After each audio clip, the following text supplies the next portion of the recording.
to Storytime by TCTS Ministries. Dodged Fate.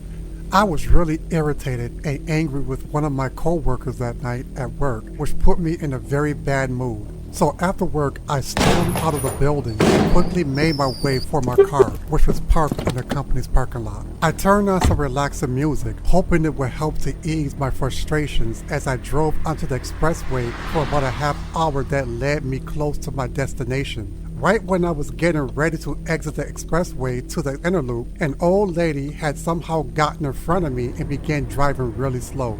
The peace I was able to capture was now gone, as my frustrations had then quickly rekindled.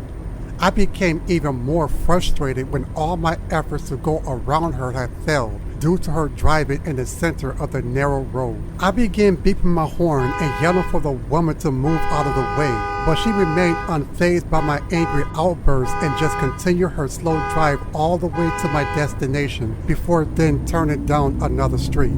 I sighed in relief at the thought of her no longer being in front of me when I then looked and saw my street being blocked off by yellow police tape. I pulled up behind a police squad car which was parked on the corner near my house. I got out of the car and began slowly making my way over to the driver's side of the officer's vehicle. When I knocked on the window, it then powered down to a very young-looking officer looked to have been in his early 20s. He then opened the door and stepped out of the car before then asking me a couple of questions. I pointed to a house on the corner and told him that I lived there.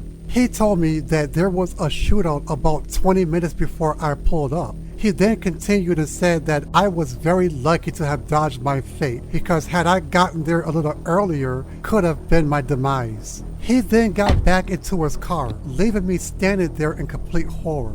All I could do was think about how foolish I was in the way I treated that old lady, not even realizing that she was actually sent by God to slow me down, which ultimately saved my life.